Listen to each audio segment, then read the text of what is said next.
Ven ahí en su boletín, tenemos un pasaje de las Escrituras que comienza en Romanos 8, versículo 11 al 16. Ese es un pasaje al que le vamos a dar lectura en el principio y vamos a estar viendo varios pasajes en las Escrituras, ya que el mensaje es realmente acerca del Espíritu Santo. Pero voy a utilizar este pasaje de Romanos para lanzarnos desde ese pasaje e ir viendo otros pasajes más en la Escritura. También vamos a ir a Primera de Juan, ya que Romanos capítulo 8 y la primera carta de Juan, tienen el propósito primordial de asegurarnos o de darnos la certeza de que cuando nosotros escuchamos esos o leemos esos pasajes o entendemos esos pasajes, podamos ver nuestra vida y podamos tener la certeza de que realmente somos hijos de Dios. Y si por alguna razón esas evidencias no están en nuestra vida, de la misma manera también esos pasajes nos confirman que hay algo que no estamos haciendo bien y entonces podemos hacer algo para arreglar esa situación, para solucionar esa situación. Antes de comenzar con el estudio de la palabra, quisiera hacerles ver algo acerca de las evidencias y de lo importantes que son las evidencias. ¿Qué evidencias ve usted en su vida de que el Espíritu Santo realmente está obrando en usted? ¿Hay evidencias en nuestra vida que muestran eso o no las hay? Más adelante en el pasaje vamos a ver un ejemplo entre lo que son las evidencias del Espíritu Santo, o como oró el pastor, el fruto del Espíritu Santo, y lo que son las obras, las cosas que nosotros hacemos. Son dos cosas distintas y no debemos confundirlas. Y como les dije antes de comenzar, quería hablarles o comentarles esto acerca de la importancia de las evidencias. Cuando sucede un crimen, algo fuerte, algo feo, un asesinato, por ejemplo, todas las personas cercanas van a ser sospechosos. Y luego va a comenzar una investigación y rápidamente, por las evidencias, van a comenzar a descartar a la mayoría. Y al final van a quedar 2 o 3 personas que van a ser las personas de interés. Y la investigación se va a enfocar en esas personas. Y todos, incluyendo esos 3, van a decir que ellos no cometieron el crimen. Pero son las evidencias las que finalmente van a probar quiénes de ellos son inocentes y quién es el verdadero culpable. De una manera similar, no exactamente igual, pero de una manera similar, nosotros, cuando decimos que somos creyentes, debe haber en nuestra vida las evidencias de que el Espíritu de Dios está obrando en nosotros. Y si esas evidencias, como dije en el principio, no están, entonces eso quiere decir que no somos hijos de Dios. Y como dije, el pasaje de Romanos tiene el propósito de darnos esa seguridad y de darnos esa certeza de que nosotros, siendo creyentes, debemos estar viendo esas evidencias y debemos estar ejemplificando esas evidencias que son las que comprueban que realmente somos hijos de Dios, como dice el pasaje de Romanos en el que vamos a comenzar. En Romanos, capítulo 8, comenzando en el versículo 11, antes de leer el pasaje, le voy a pedir que inclinemos nuestro rostro y vamos a hacer una oración y luego vamos a entrar a lo que es el estudio de este tema que yo decidí llamarlo la tarea del Espíritu Santo. Les voy a pedir disculpas, todavía no acabo de sanar bien, así es que espero que no me escuchen toser mucho durante la predicación.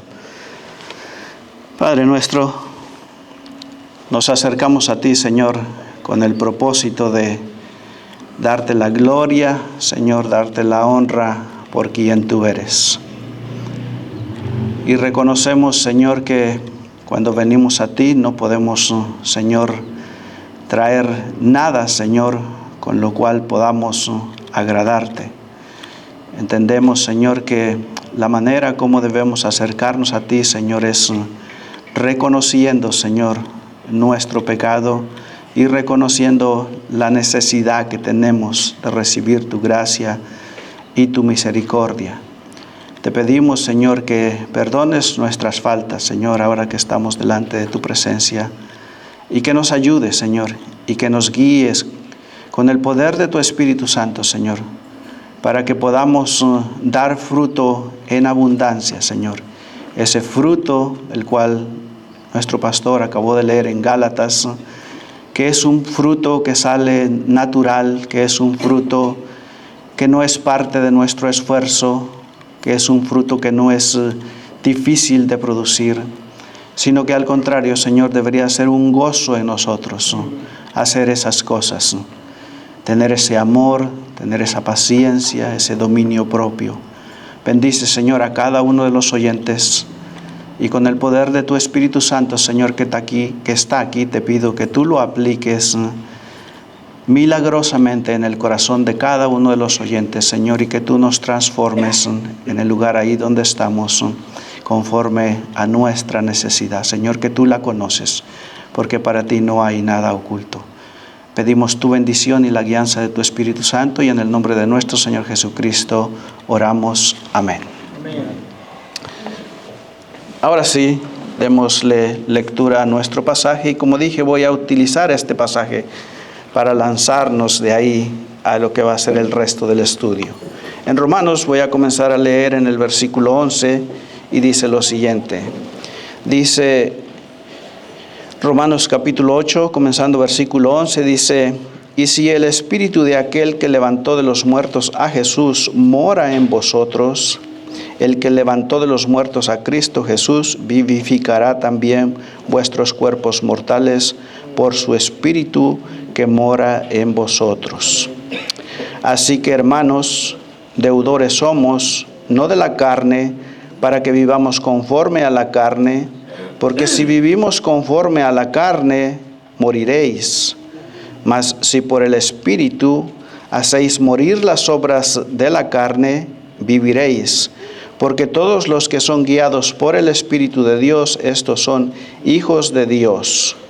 Pues no habéis recibido el espíritu de esclavitud para estar otra vez en temor, sino que habéis recibido el espíritu de adopción, por el cual clamamos: Abba, Padre. El Espíritu mismo da testimonio a nuestro espíritu de que somos hijos de Dios. Como les dije, vamos a utilizar este pasaje para ver varios pasajes más acerca de lo que es la obra o la tarea del Espíritu Santo. Y podemos definir la obra del Espíritu Santo de la siguiente manera. La tarea del Espíritu Santo es la de manifestar la presencia de Dios activa en el mundo y especialmente dentro de su iglesia.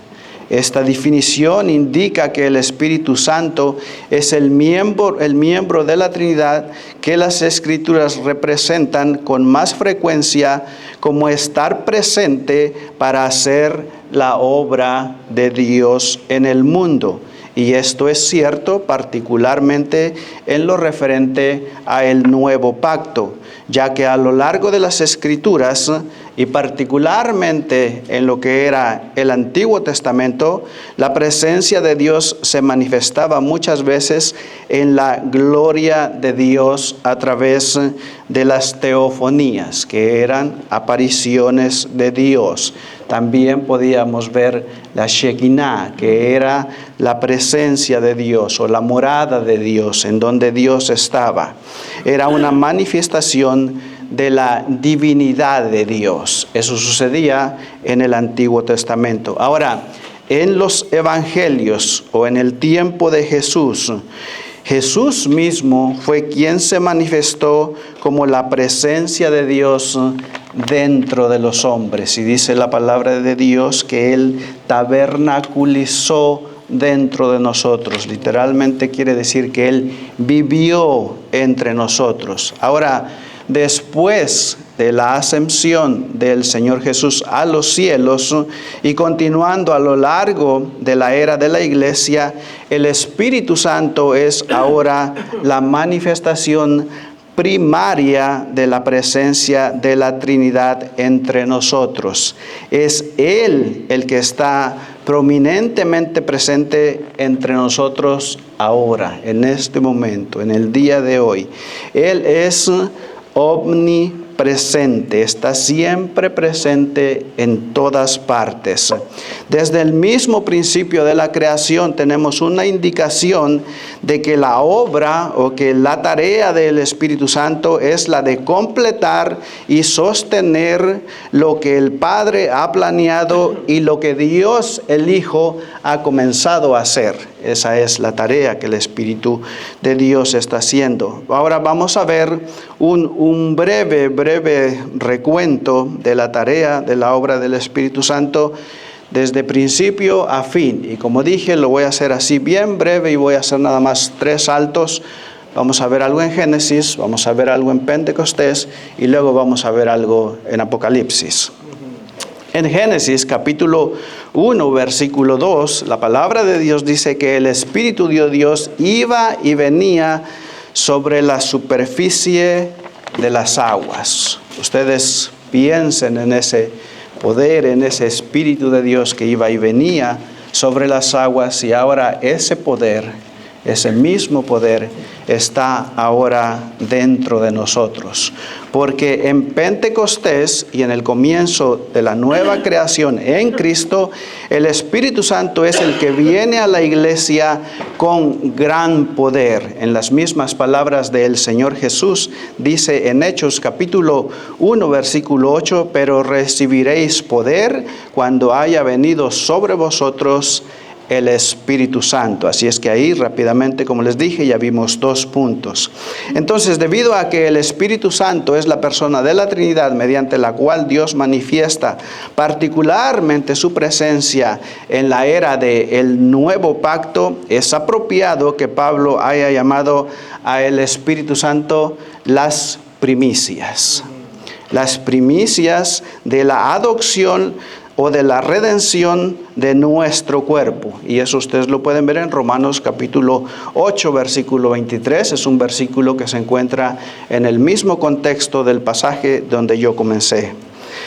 También en 2 de Corintios capítulo 1, versículo 22, y en 2 de Corintios capítulo 5, versículo 5, Pablo dice que el Espíritu Santo es un sello, que el Espíritu Santo es una garantía, que el Espíritu Santo es un anticipo. Nosotros tenemos aquí esa palabra que se entiende de una mejor manera cuando nosotros compramos algo y damos lo que se conoce un enganche, o en inglés, como dicen, un down payment. Ahora, si ustedes tuvieran un lote de carros y ustedes están vendiendo carros y tienen un carro ahí que ustedes lo están vendiendo por, digamos, $50,000. Entonces alguien viene y quiere comprar el carro, pero no tiene los $50,000. Usted pide un enganche, o usted pide un enganche de $5,000. Entonces usted hace los arreglos y la persona se lleva el carro por $5,000 que costaba $50,000 y nunca le envía un pago más. Eso es fraude. Ahora, cuando Dios nos promete que Él nos da un anticipo y que ese anticipo es el Espíritu Santo, nosotros podemos tener la certeza que Dios no comete fraude. Amén. Y si Él nos ha dado su Espíritu Santo como un anticipo y nos ha prometido que con su Espíritu Santo Él nos va a llevar hasta el final y va a completar la obra que Él hizo, podemos tener la certeza de que Él realmente lo va a hacer y podemos descansar en eso. Entonces el Espíritu Santo es el anticipo de la plena manifestación de la presencia de Dios que nosotros conoceremos en el nuevo cielo, en la nueva tierra, en la ciudad santa. ¿Pudieron ver los tres saltos? Génesis, Pentecostés, y ahora hemos llegado a Apocalipsis, a nuestra glorificación. Miren lo que dice, veamos un versículo nada más para darles una idea de qué es lo que estoy tratando de decir. Vaya conmigo a Apocalipsis capítulo 21. Apocalipsis capítulo 21. Y voy a leer el versículo 3 al versículo 4.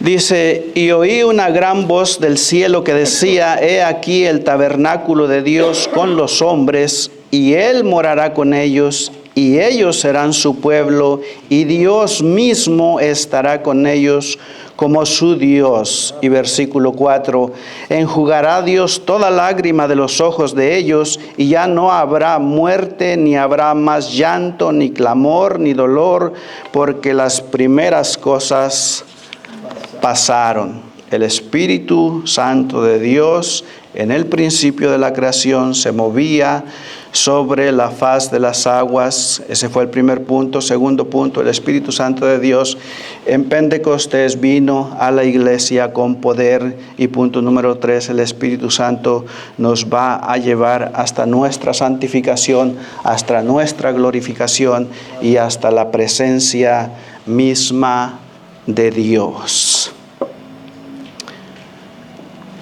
¿Comprendieron todo lo que hace el Espíritu Santo? Amén. Bueno, pues ya terminamos. Era todo. Les dije que iba a ser breve. El Espíritu Santo también nos da vida. En la esfera de la naturaleza, el Espíritu Santo es, la tarea del Espíritu Santo es dar vida a todas las criaturas que se mueven, ya sea en la tierra, ya sea en el cielo o ya sea en el mar. Salmo 104, versículo 30 dice, envías tu espíritu y son creados.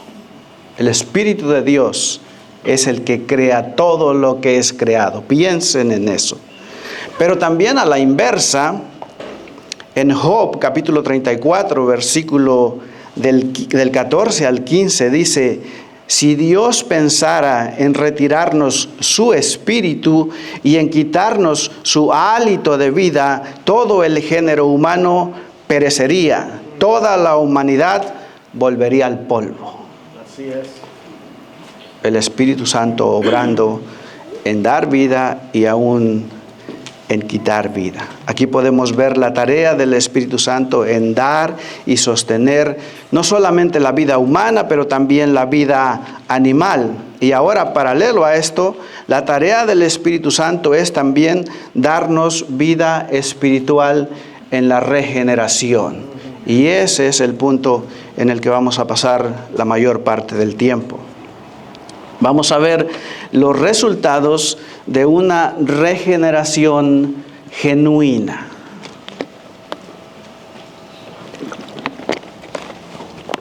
Eso es de lo que yo les hablaba en el principio. Si realmente el Espíritu de Dios está en nosotros y Él está obrando en nuestra vida, debe haber un resultado. Deben haber unas evidencias si la regeneración en nosotros es genuina. Porque de la misma manera como el que cometió el crimen dijo, yo no fui, de una manera similar también muchos podemos decir, sí, yo soy cristiano. Pero si no hay evidencias, de que realmente lo somos, si esas evidencias no son visibles, entonces existe el riesgo de que no somos cristianos. Y es importante que nosotros tengamos esa certeza de que realmente el Espíritu de Dios está haciendo su obra en nosotros y que esos ejemplos están siendo visibles. El ejemplo más bello del primer resultado de la regeneración es que da vida a una persona, y es que todo el que cree que Jesús es Cristo ha nacido de Dios. Pero hay también otros resultados de la generación, muchos de los cuales aparecen especificados en la primera epístola de Juan, y si gusta puede irse moviendo a Juan, a primera de Juan. Por ejemplo, Juan dice: ninguno que haya nacido de Dios practica el pecado, porque la semilla de Dios permanece en él, no puede practicar el pecado porque ha nacido de Dios. Primera de Juan, capítulo 3, versículo 9. Juan nos está explicando aquí que una persona que ha nacido de nuevo tiene ahora una semilla espiritual, tiene ese poder que genera vida y que le hace también crecer espiritualmente. Ese poder lleva a la persona a vivir una vida libre de continuar pecando. Eso no significa, por supuesto, que el creyente va a tener una vida perfecta. No estamos hablando de una vida perfecta.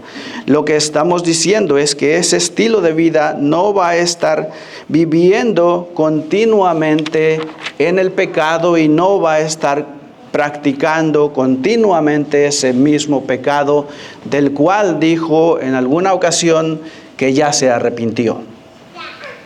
Si le preguntáramos nosotros a sus vecinos qué caractericen su vida, si nosotros le preguntáramos a sus amigos más íntimos con los que usted sale, si le preguntáramos a sus compañeros de trabajo, si le preguntáramos a sus vecinos, a las personas que están más cerca de usted, que caractericen su vida, ¿cuál sería el objetivo que podrían decir estas personas? ¿Podrían decir que es usted una persona regenerada? ¿Dirían de usted que es una persona obediente a Cristo? ¿Dirían de usted que es una persona obediente a las Escrituras? ¿O el adjetivo que viene a la mente de las personas cuando piensan en usted es sin amor, mentiroso, sin misericordia, envidioso, chismoso, injusto, sin dominio propio? Debemos notar que Juan especifica las características de todo el que ha nacido de nuevo, y las que acabo de mencionar no son. Eso es lo opuesto. El pastor hizo un balance entre esas dos cosas en el principio. Primera de Juan, capítulo 5, versículo 1 dice: todo el que cree en Jesús es nacido de Dios. Y primera de Juan 3:9 dice: todo aquel que es nacido de Dios no puede pecar. ¿Por qué? Porque es nacido de Dios. Y primera de Juan 2:29 dice: Él es justo. Sabed también que todo el que hace justicia es nacido de Él. El que es justo también es amoroso. Y un amor genuino como el de Cristo da un resultado específico en la vida de cada creyente. El amor viene de Dios, y todo el que ama ha nacido de Él y lo conoce. Primera de Juan, capítulo 4, versículo 7. Otro efecto de tener el Espíritu Santo es que el creyente ahora puede vencer al mundo. No solamente tenemos algo que nos regenera, sino también tenemos ese poder de Dios dentro de nosotros que también nos capacita, y podemos vencer al mundo. Y puede vencer al mundo porque ama a Dios, y ese debe ser el motivo por el cual nosotros vencemos al mundo. porque amamos a Dios. Porque hay ciertas cosas que nosotros podemos hacer con el motivo equivocado. Por ejemplo, si yo estoy haciendo algo malo o algo incorrecto y dejo de hacerlo porque llegó el pastor o porque llegaron los hermanos de la iglesia, lo estoy haciendo con un motivo incorrecto, no sirve de nada. La razón por la que vencemos al mundo debe ser por ese amor que nosotros tenemos a nuestro Padre y porque no queremos ofenderlo. Ahora, porque amo a Dios, puedo obedecer a Dios. Obedecer a Dios por amor, no por temor. Esa es otra cosa también. Leímos en Romanos que no tenemos un espíritu de temor, que tenemos un espíritu de confianza y un espíritu de amor con el cual podemos acercarnos a Dios confiadamente. Juan también nos explica que el Espíritu Santo nos regenera y nos da la capacidad de vencer las presiones y las tentaciones del mundo, que de otra manera nos van a impedir obedecer los mandamientos de Dios y seguir sus pisadas. Juan dice que podemos vencer estas presiones cuando el Espíritu de Dios, cuando el Espíritu de Dios está obrando en nosotros. Ahora, yo voy a estar diciendo durante el estudio muchas veces el poder de Dios, el poder del Espíritu Santo, el poder del Espíritu Santo. Quiero poner esto en sus mentes. No piensen en el Espíritu Santo como una fuerza o como un poder. El Espíritu Santo no es una fuerza solamente y no es un poder solamente. No es un poder impersonal. El Espíritu de Dios es una persona. Es la tercera persona de la Trinidad. Y aunque no es correcto cuando nosotros hablamos y decir el poder del Espíritu Santo, el poder del Espíritu Santo, debemos estar conscientes de eso, de que no veamos al Espíritu de Dios como si solamente fuera un poder impersonal. El Espíritu de Dios es la tercera persona de la Trinidad, no porque tenga menos poder que el Padre, no porque tenga menos poder que el Hijo. Él es Dios igual que las otras dos personas de la Trinidad. Tiene un rol distinto. Y algunos creen que se le llama la tercera persona de la Trinidad porque fue la tercera persona que se nos fue revelada en las Escrituras. Pero eso no quiere decir que es menos que los otros, que el Padre o que el Hijo. Ahora, los mandamientos de Dios dice que los podemos obedecer también porque no son difíciles de cumplir. Y no son difíciles de cumplir siempre y cuando nosotros estemos siendo capacitados por el Espíritu Santo.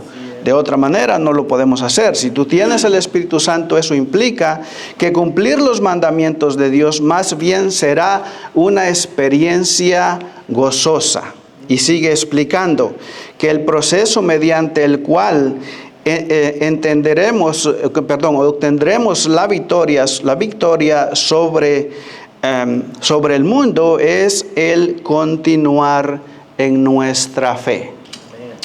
Eso es algo que a veces nosotros no estamos conscientes que estamos haciendo cosas y es precisamente porque nuestra fe no ha crecido lo suficiente para que podamos confiar en Dios y tener esa certeza que esa persona tan poderosa, que es la tercera persona de la Trinidad, está obrando en nosotros, vive en nosotros y que nos está capacitando para que nosotros podamos hacer todo lo que tengamos que hacer conforme a la voluntad de Dios. Vengan conmigo a 1 de Juan capítulo 5.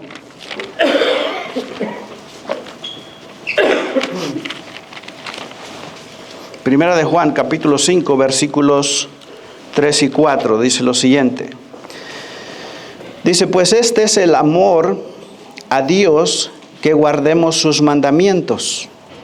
Y sus mandamientos no son gravosos, porque todo lo que es nacido de Dios vence al mundo y es la victoria que ha vencido al mundo, nuestra fe. Y versículo 5 dice, ¿quién es el que vence al mundo? Sino el que cree que Jesús es el Hijo de Dios. Juan nos indica también que otro resultado de la regeneración es que nos protege de Satanás mismo. Primera de Juan, capítulo 5, versículo 18, dice: sabemos que todo aquel que ha nacido de Dios no practica el pecado, pues aquel que fue engendrado por Dios le guarda y el maligno no le puede tocar. Por eso es incongruente cuando en algunas iglesias se la pasan echando fuera al diablo todos los domingos. No tiene sentido. Eso no. Ahora, eso de que el maligno no nos puede tocar, no quiere decir que los ataques de Satanás no van a venir a nosotros. Eso también debemos. Los ataques todavía van a venir. Lo que Juan está diciendo aquí, o lo que Juan está sugiriendo aquí a sus lectores, es que el poder superior del Espíritu Santo dentro de nosotros nos mantendrá a salvo del daño espiritual que el maligno se proponga hacernos. Si el Espíritu de Dios mora dentro de ti, Dios no va a permitir que Satanás te haga algo directamente. Primera de Juan, capítulo 4, versículo 4 dice: hijitos, vosotros sois de Dios, y el que está en ustedes es más poderoso que el que está en el mundo. Obviamente que el que va a ganar la batalla siempre va a ser Dios, porque Él es más poderoso, y Él es quien está en nosotros, y Él es quien nos ayuda, y Él es quien nos capacita. Ahora debemos darnos cuenta y prestar atención que, al igual que en Romanos capítulo 8, el pasaje que leí en el principio, Juan enfatiza que estos son los resultados necesarios de una regeneración genuina en la vida de aquellos quienes ya han nacido de nuevo. Si hay una regeneración genuina en la vida de un creyente, esta persona creerá que Jesús es el Cristo. Ahora, cualquier persona puede decir: yo sí creo. Pero no se trata de decir yo sí creo. De hecho, el pasaje de Juan 8:15 dice que se trata de un clamor. Y un clamor no es algo que yo digo. Un clamor es algo que nace del alma, que nace del corazón y que es real. Y es algo que no se puede falsificar. No se trata de hacer una oración bonita o una oración elocuente. Puede ser una oración simple, pero tiene que ser una oración sincera y una oración con el propósito y la intención de realmente arrepentirnos y volvernos hacia Dios. John Piper dice que nosotros podemos programar nuestra computadora para que diga: yo sí creo en Dios, y para que diga: Abba Padre. Pero no se trata de eso. Ahora, ¿hay evidencias en tu vida?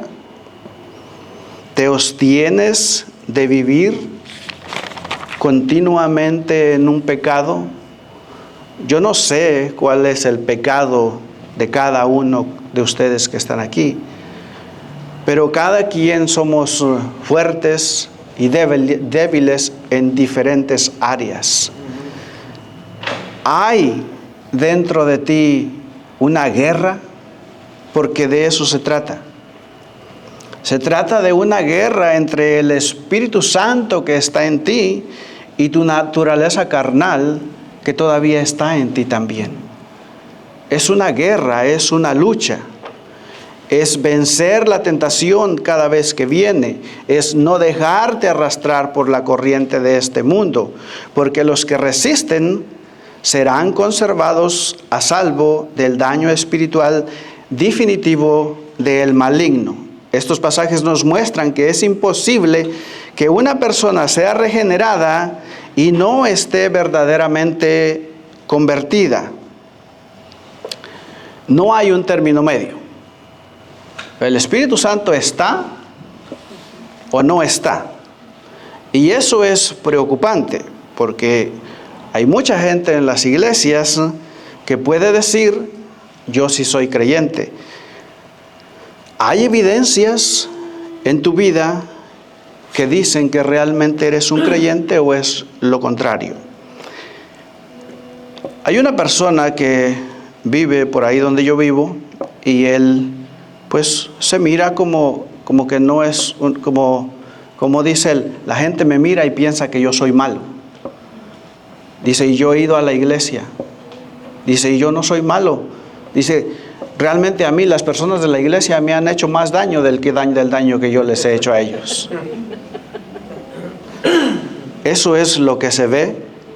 Otros resultados de la generación los encontramos mencionados cuando Pablo habla del fruto del Espíritu Santo, que es el resultado que viene a la vida cuando la persona o el poder del Espíritu Santo está presente y obrando dentro de cada creyente. El fruto del Espíritu Santo es amor, alegría, paz, paciencia, amabilidad, bondad, fidelidad, humildad, benignidad, dominio propio. Gálatas capítulo 5, versículos 22 al 23. Hay una verdadera regeneración en estos elementos del fruto del Espíritu que son cada vez más evidentes en la vida de la persona. Por lo contrario, los que son incrédulos, incluyendo también los que dicen ser creyentes, pero que no lo son, ellos carecen claramente de estos rasgos de carácter en su vida. Jesús le dijo a sus discípulos, un árbol bueno no puede dar un fruto malo, y un árbol malo no puede dar un fruto bueno. Así es que por sus frutos los conocerás. Mateo capítulo 7, versículos del 15 al 20. Ahora, no confundamos nosotros las actividades religiosas o las actividades en la iglesia con los rasgos de carácter de una persona. El día de ayer, nosotros estuvimos en una conferencia preciosa. La palabra de Dios se predicó expositivamente y yo creo que a muchos nos habló directamente Dios. Y el expositor, ustedes lo conocen, Lucas Alemán, el doctor, dice que él salió de un seminario. Y él dice, y ahí en el seminario se puede ver que hay gente que el fruto del Espíritu Santo no se ve en ellos. Y uno dice, ¿cómo es posible? ¿Cómo es posible que en un seminario como este, que al principio dijeron que era el mejor del mundo, haya gente que no tiene el Espíritu Santo? Él dice, están ahí y parece que van a ser pastores, pero en realidad parecen lobos o son lobos.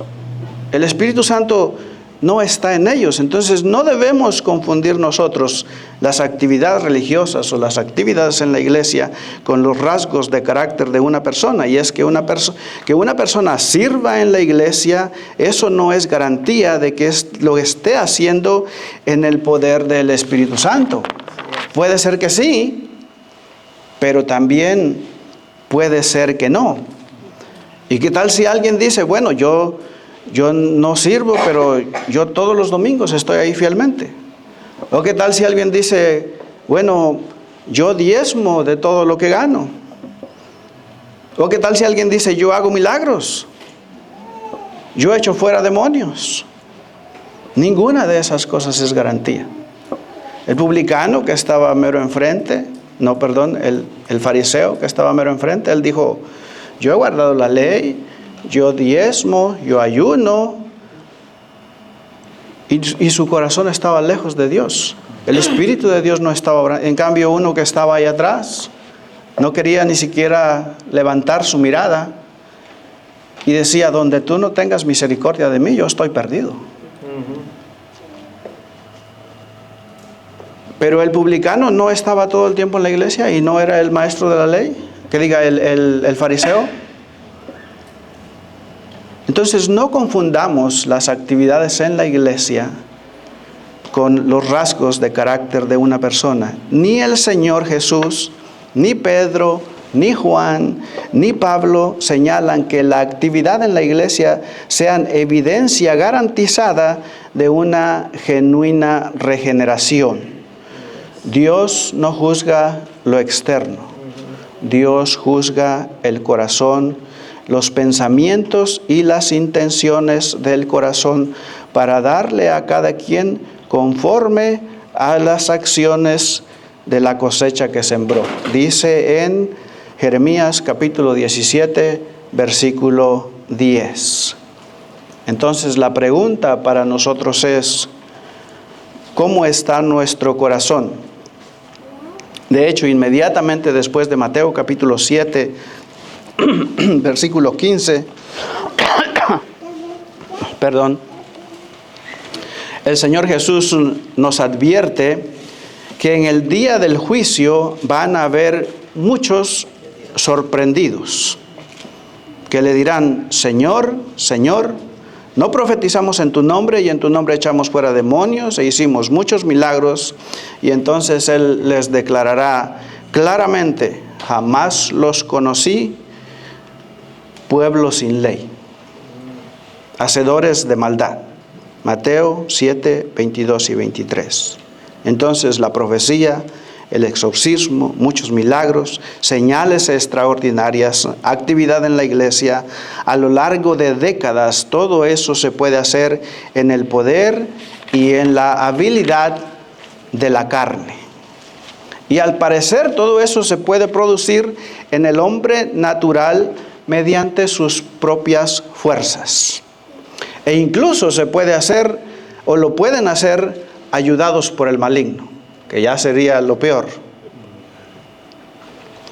Entonces eso no proporciona evidencias convincentes de que una persona haya de veras nacido de nuevo, pero el amor genuino por Dios y por su pueblo y la obediencia sincera a sus mandamientos, no perfecta, pero sí con un corazón sincero de querer hacerlo, con un corazón sincero de querer hacer su voluntad, y los rasgos de carácter semejantes a los de Cristo, que es lo que Pablo llama el fruto del Espíritu, demostrado coherentemente a lo largo de la vida de la persona.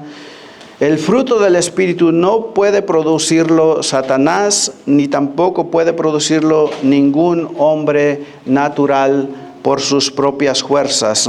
Eso solo viene mediante la obra perfecta del Espíritu Santo dentro de la persona, regenerando la nueva vida que solamente Dios puede dar.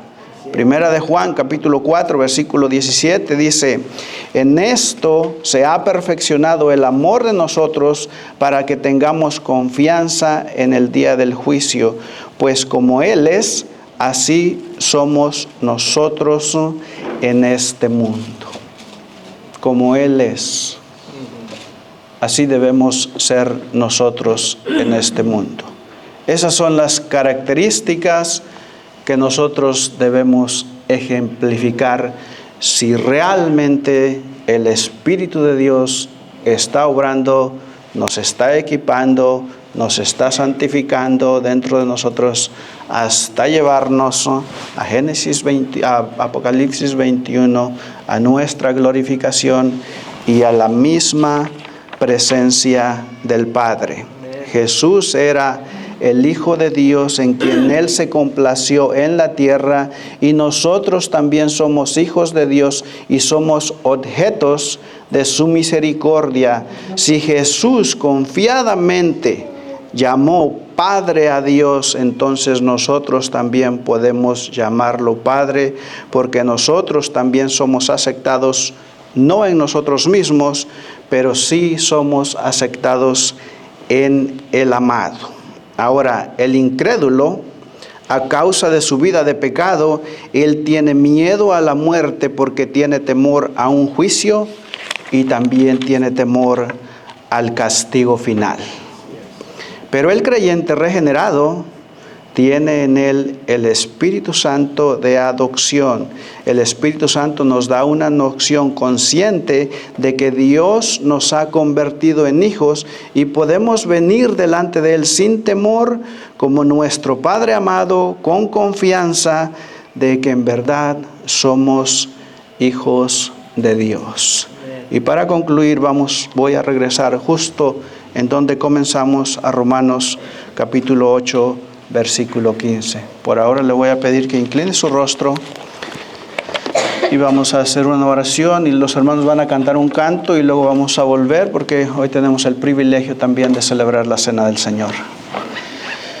Padre nuestro, te damos gracias por tu palabra, Señor, que es el espejo en donde nos podemos ver, Señor, y es donde podemos ver nuestras fallas, nuestros errores. Y también te damos gracias, Señor, por tu Espíritu Santo, Señor, que mora en nosotros, que es quien nos capacita. Y porque reconocemos, Señor, que todo lo bueno que hacemos, Señor, lo debemos a ese Espíritu Santo que mora de nosotros, que es quien mora en nosotros y que es quien nos guía hacia el bien. También, Padre, te agradecemos infinitamente por nuestro precioso Salvador, que fue, Señor, quien murió en la cruz del Calvario y a través del cual, Señor, tenemos este privilegio de ser llamados hijos tuyos y este gozo, Señor, de poder sentarnos a tu mesa, Señor. Gracias, Padre, porque cuando éramos enemigos, Señor, tú nos rescataste, nos diste vida y nos has hecho hijos tuyos. Y ahora, Señor, podemos estar en tu mesa y podemos disfrutar, Señor, de tu presencia. En el nombre de nuestro Señor Jesucristo oramos. Amén.